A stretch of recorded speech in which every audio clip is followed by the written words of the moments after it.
In March 2026, two of the world's most critical shipping lanes shut down at the same time. For the first time in modern history, there was no detour. Around 80% of global trade by volume moves by sea, and almost all of it passes through just 6 narrow gaps, choke points where geography forces the world's cargo into corridors sometimes only a few miles wide. The Strait of Hormuz, the Bab el-Mandeb and the Suez Canal, the Strait of Malacca, the Panama Canal, the Turkish Straits, and the Cape of Good Hope, not a choke point itself, but the only fallback when the others fail. The Strait of Hormuz carries 20 million barrels of oil every day, roughly 1/5 of the world's seaborne petroleum. On February 28, 2026, following joint U.S.-Israeli strikes on Iran, the Revolutionary Guard declared the strait closed. Within days, tanker traffic dropped to near zero. More than 150 ships anchored outside, waiting. Brent crude surged past $100 a barrel for the first time in 4 years, and kept climbing to 126. But Hormuz was not the only route under attack. Since November 2023, Yemen's Houthi forces had been striking commercial ships in the Red Sea and the Bab el-Mandeb Strait, the southern entrance to the Suez Canal.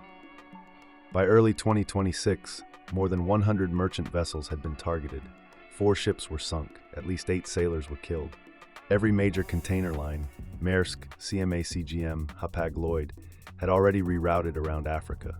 When the Hormuz crisis began, the Houthis threatened to resume attacks. The world's 2 busiest energy corridors were now both effectively closed. The Suez Canal had been the backbone of east-west trade.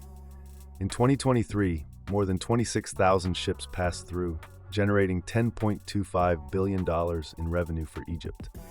By 2024, transits had fallen to roughly 13,200, a drop of nearly 50%. Revenue collapsed to roughly $4 billion. For Egypt, that translated into a 0.6% drop in GDP from a single waterway. The third major choke point had its own crisis. In 2023, a record drought drained the Panama Canal's freshwater locks. Daily transits dropped from 36 ships to just 18, half the normal capacity. Gatun Lake, which feeds the canal, hit its lowest January level ever recorded. The canal has since recovered, averaging about 31 transits per day, but the drought exposed a deeper problem. The Panama Canal Authority has now proposed a $1.6 billion dam on the Indio River to create a backup water supply.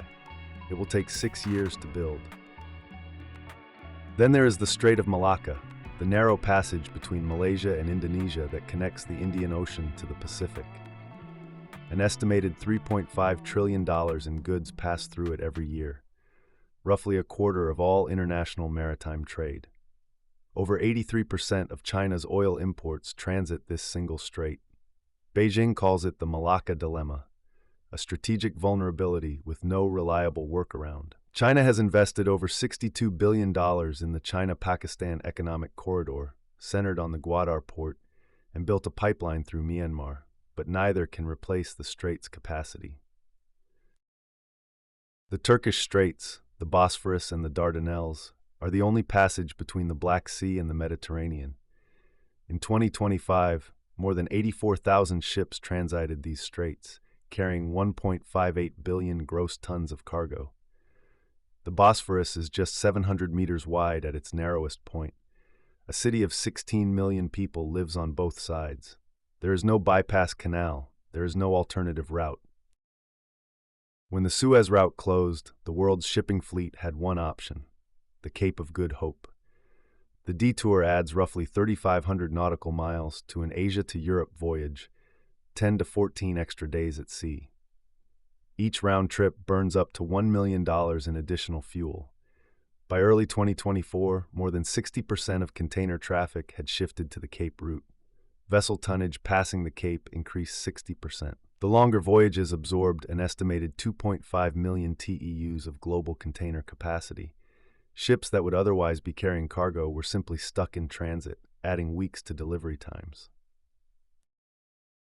The insurance market reflected the scale of the crisis.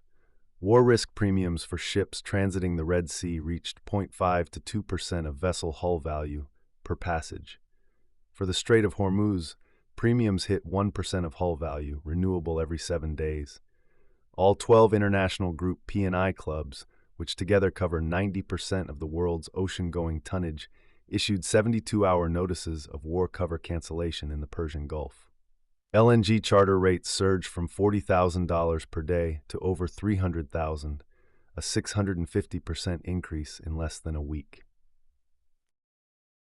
Some ships tried to run the gauntlet. In the days after the closure, satellite tracking systems showed tankers switching off their AIS transponders, the automatic identification system that broadcasts a ship's position, speed, and destination to the world. They were going dark. Without AIS, a ship becomes invisible to commercial tracking platforms, but not to military radar. Iran had already demonstrated GPS jamming across the entire strait.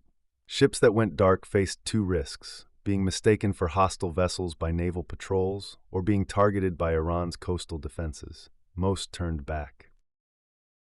Chokepoint crises are not new. In 1956, Egypt nationalized the Suez Canal and all traffic stopped.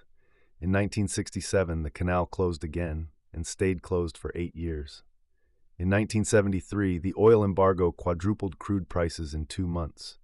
During the tanker war of the 1980s, over 400 ships were attacked in the Persian Gulf, but every one of those crises involved a single choke point. What happened in March 2026 was different. For the first time in modern container shipping history, 2 major choke points were disrupted simultaneously, and the fallback route around Africa was already at capacity. The burden falls hardest on Asia. Over 80% of oil and LNG transiting the Strait of Hormuz is bound for Asian markets. China alone receives 37.7% of all Hormuz crude flows. India takes 14.7%. Around 40% of its oil imports come from the Middle East, a share that has been declining as Russian crude surges. South Korea depends on Hormuz for 12% of its crude, and its net oil imports represent 2.7% of GDP. Japan takes 10.9%.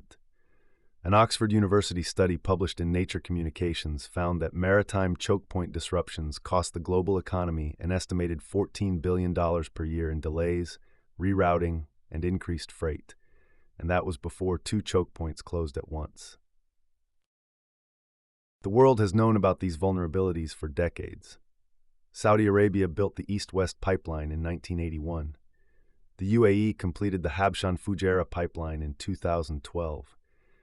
Together, their spare capacity covers roughly 3.5 million barrels per day, against 20 million that flow through Hormuz.